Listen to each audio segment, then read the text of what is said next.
There are a certain number of human beings that we will never get along with. I learned that.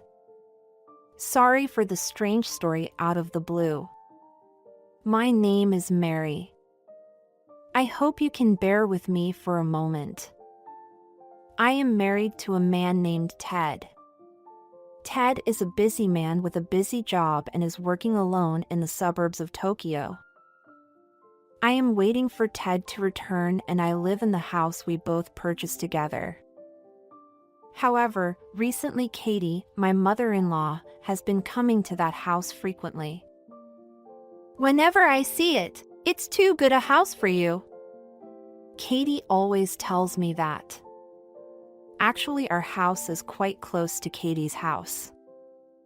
She told me that she would not allow me to marry unless I lived near her house, so I had no choice but to do so. I built a house near his parents' house, and sure enough, she started coming to our house frequently. Actually, my Kate got married the other day, and she wants a house.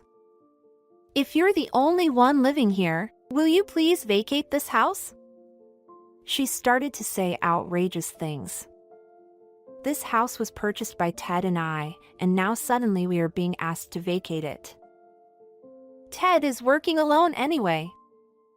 Then why not? There is no good reason. If this house is lost, Ted will have no home to return to.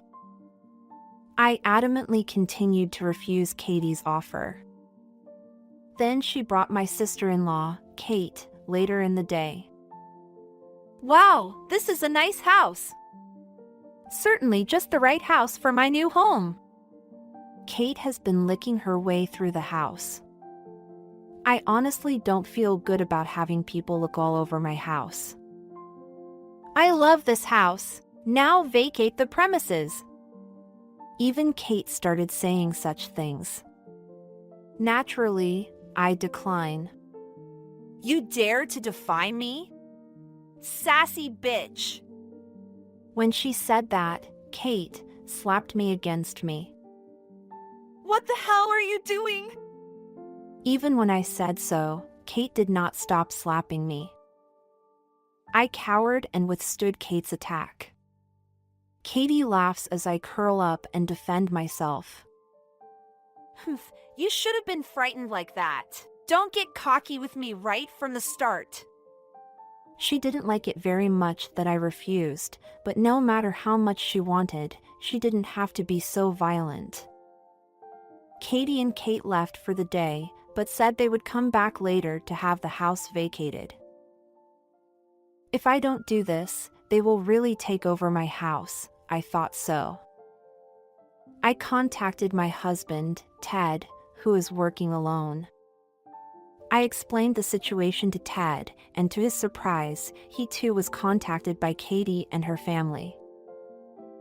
Katie was more protective of Kate than Ted, and from a young age, she was discriminated against by her brother and sister.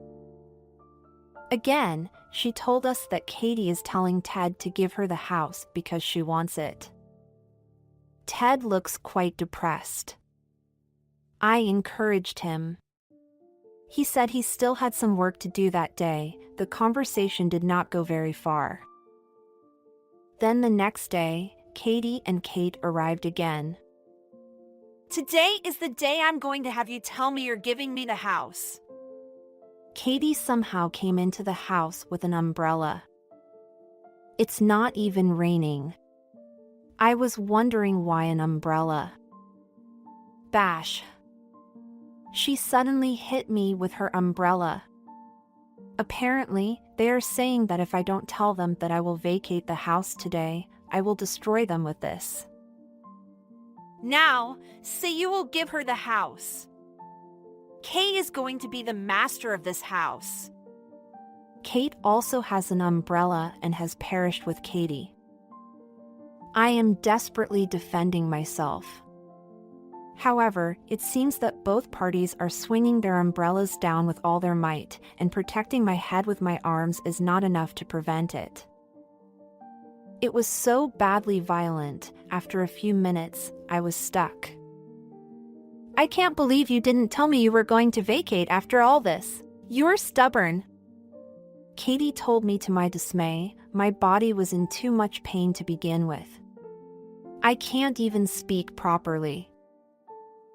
It is truly unforgivable to act as if they are saying they are not at fault after having done such a terrible thing. Eventually, Katie and Kate left that day as well. But now they went on to threaten that they might break bones, etc. If I don't, they may do something life-threatening to me. I was filled with fear at the thought of it. I immediately called Ted and told him about my day. Ted was concerned about my physical condition and suggested that we think seriously about the future. And afterwards, one strategy was proposed. I decided to take Ted's suggestion as I thought it was the only way to get out of this situation.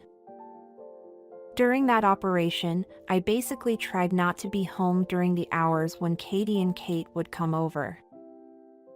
By doing this, we were able to proceed without the operation being discovered. After starting the operation, it was 2 months later. My mother-in-law contacted me. I'm not going to see you anytime soon, so I've already forced Kate to live there. I'll throw your stuff outside on my own. Katie laughed as if to say, suck it up. Presumably Kate is already on her way home. But neither of them should know anything about the operation. I am sure Kate will be surprised when she gets home. While on the phone with Katie, I received a call from Kate. I put Katie on hold and Kate's call was answered. Who are you? I am the landlord.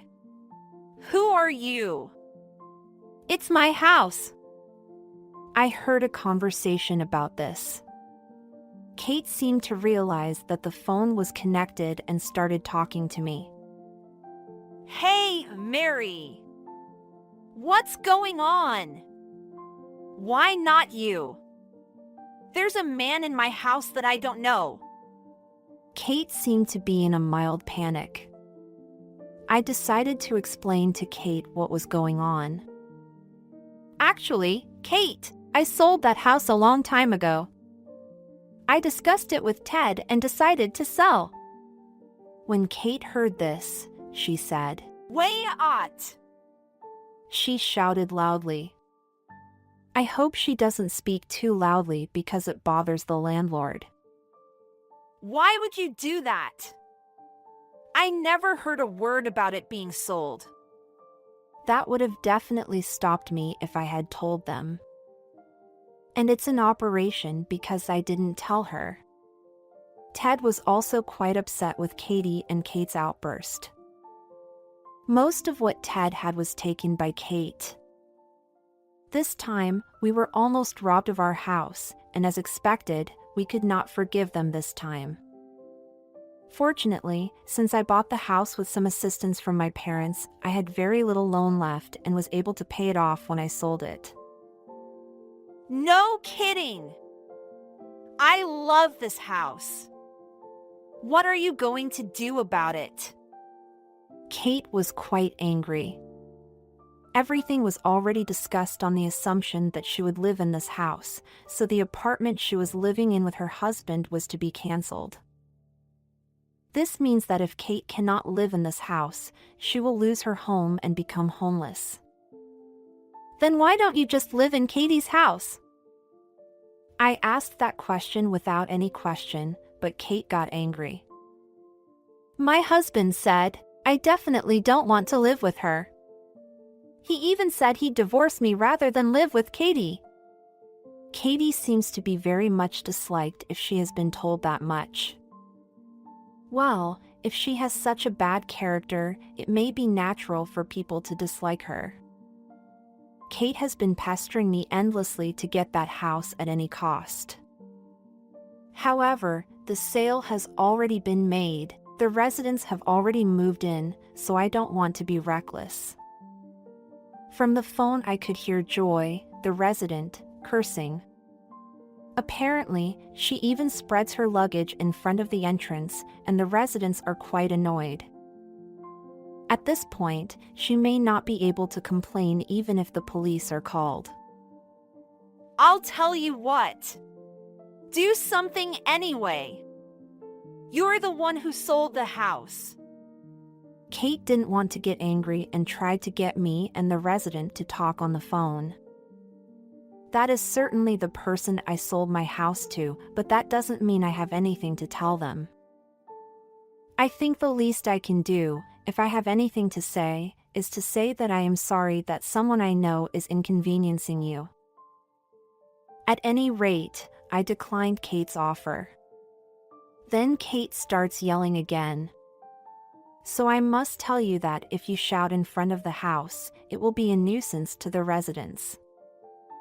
It may be useless to say anything more to the silly Kate who doesn't understand no matter how many times I tell her. I hung up the phone with Kate, thinking it was not worth talking about. Then, immediately, a ringtone rings. It appears to be from Katie, who has been put on hold and cut off. I answer the incoming call. What on earth are you doing? Kate is angry.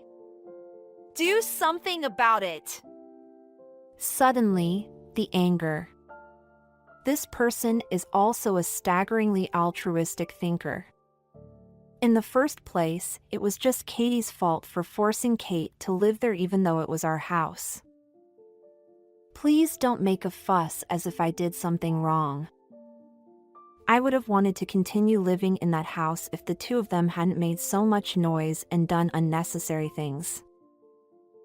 Anyway, do something about it. Where are you right now? Come to think of it, I haven't told them yet. I'm at Ted's assignment house right now. What the hell? All of my belongings have already arrived and I have decided to live with Ted at his assignment. Ted is very busy and is frequently transferred, and we thought it might be better if we both transferred together instead of settling in one place.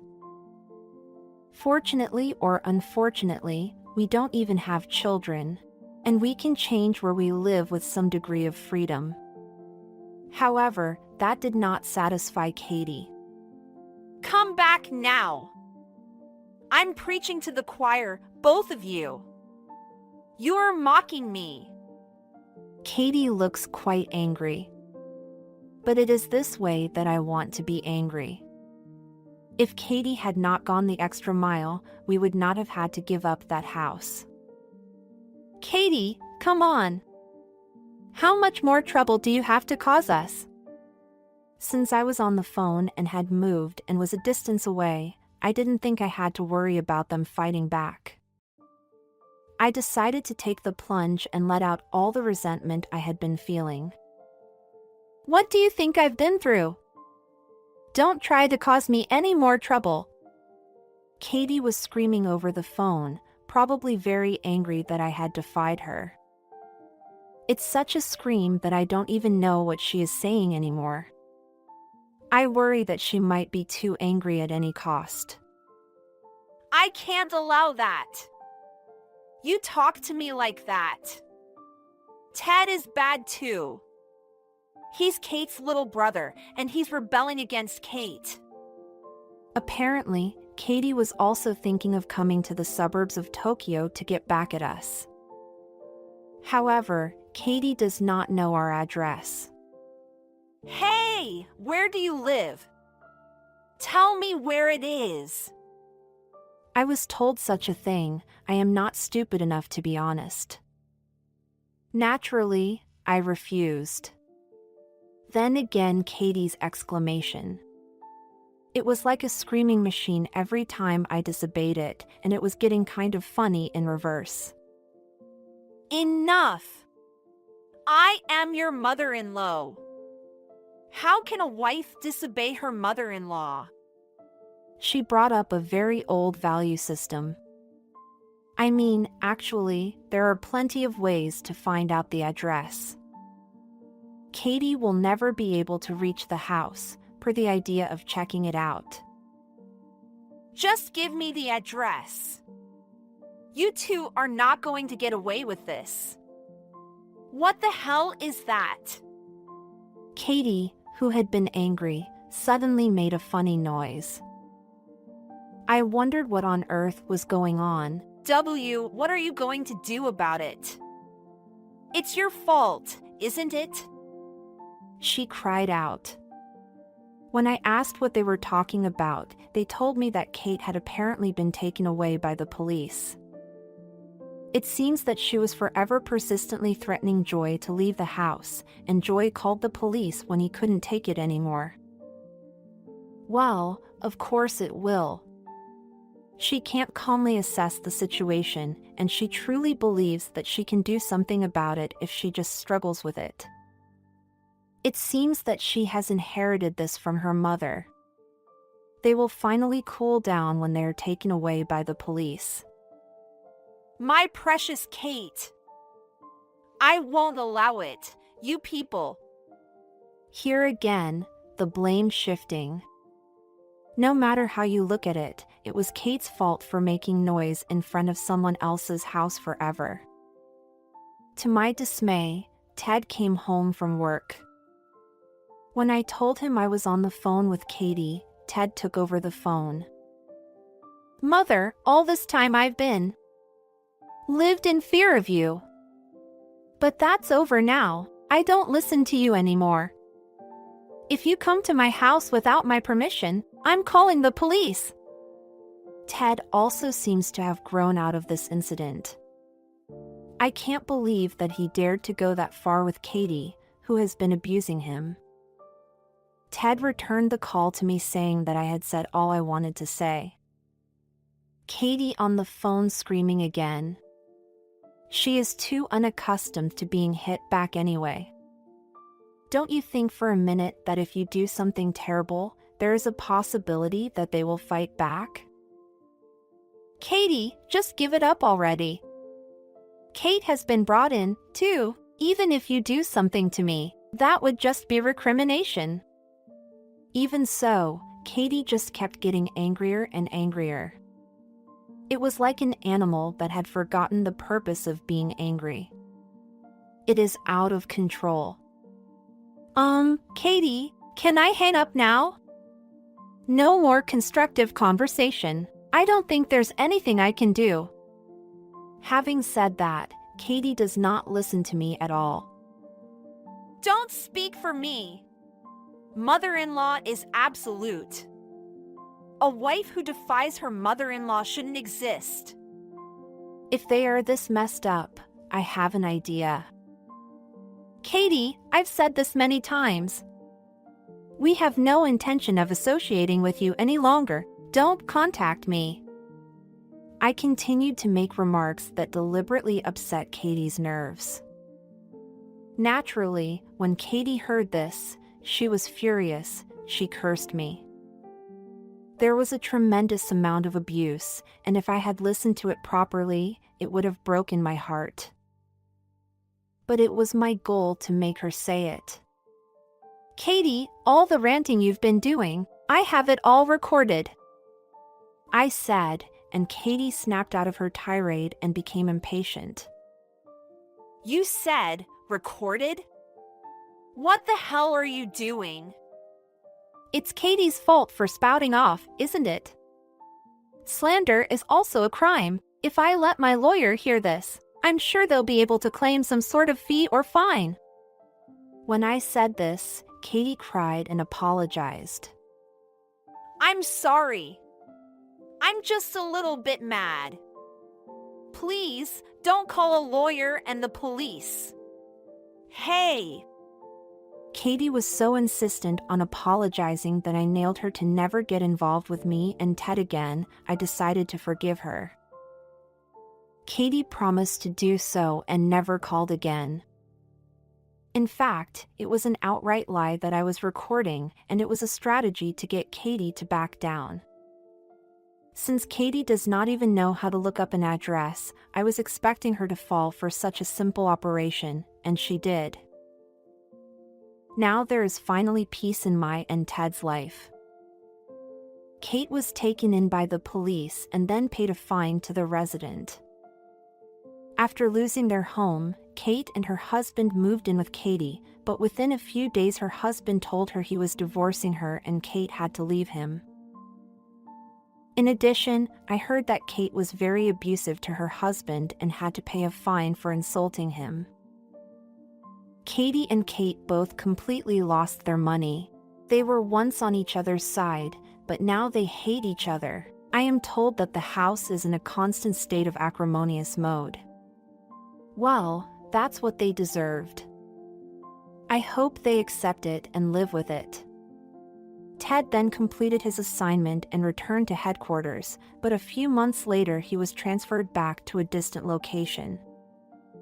As he became busier and busier and was transferred more and more, we realized that it would be more convenient for him and me to be posted together without having to decide on a permanent place of residence. Nowadays, we are told by various people not only in his company but also in the places we have moved to that we are a couple of Mandarin ducks who go everywhere together. We did not give in to Katie and Kate, and we both overcame our difficulties together. My husband and I were sure that we would be able to go anywhere. We will continue to help each other as a couple.